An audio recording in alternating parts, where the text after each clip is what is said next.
నమస్తే welcome to KK news నేను Sridevi AP assembly speaker గా చింతకాయల అయ్యన్న పాత్రుడు ఏకగ్రీవంగా ఎన్నికయ్యారు స్పీకర్ గా అయ్యన్న పాత్రుడు ఎంపిక చేస్తూ కూటమి నేతలు అసెంబ్లీ కార్యదర్శికి నామినేషన్ పత్రాలు సమర్పించారు ఇతరులు ఎవరూ నామినేషన్ వేయకపోవడంతో అయ్యన్న పాత్రుడు స్పీకర్ గా ఎన్నికయ్యారని అధికారులు ప్రకటించారు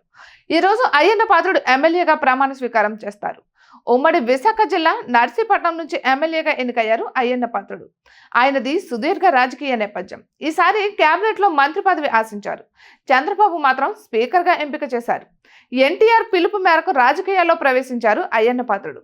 1983 తెలుగుదేశం పార్టీలో చేరారు వెనుకబడిన వర్గాలకు చెందిన నాయకుడు 1983 నుంచి ఇప్పటి వరకు 7 సార్లు నర్సీపట్నం ఎమ్మెల్యేగా ఎన్నికయ్యారు ఇక ఎన్టీఆర్ చంద్రబాబు కేబినెట్లలో పలుమార్లు మంత్రిగా వ్యవహరించారు ఈసారి చంద్రబాబు అయ్యన్ను కేబినెట్ లోకి తీసుకోలేదు స్పీకర్ గా అవకాశం కల్పించారు ఇవే తన చిట్ట చివరి ఎన్నికలని తనతో పాటు కుమారుడు విజయ్ కు అనకాపల్లి ఎంపీ సీట్ ఇవ్వాలని అయ్యన్న కోరారు కానీ వివిధ సమీకరణలతో కేవలం అయ్యన్న పాత్రుడికి ఎమ్మెల్యే టికెట్ ఇచ్చారు చంద్రబాబు గెలిచిన తర్వాత మంత్రి పదవి ఆశించారు ఉమ్మడి విశాఖలో రాజకీయ సమీకరణాల నేపథ్యంలో అయ్యన్కు ఈసారి ఛాన్స్ ఇవ్వలేదు అనూహ్యంగా స్పీకర్ పదవికి ఎంపిక చేశారు సుదీర్ఘకాలం రాజకీయం చేసిన అయ్యన్న పాత్రుడు చేయని పదవి లేదు 1985లో ఎన్టీఆర్ కేబినెట్ లో తొలిసారిగా మంత్రి పదవి స్వీకరించారు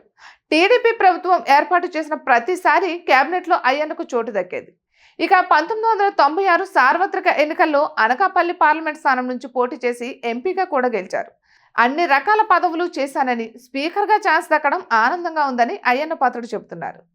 స్పీకర్ స్థానంలో కూర్చున్న తర్వాత పార్టీ గుర్తుకు రాకూడదని గౌరవ విపక్ష సభ్యులను కూడా అసెంబ్లీలో ప్రాధాన్యమిస్తానని అయ్యన్న పాత్రుడు చెబుతున్నారు ఇక మొత్తానికైతే స్పీకర్ పదవితో అయ్యన్న పాత్రుడు యాక్టివ్ రాజకీయాలకు దూరమయ్యే అవకాశం ఉంది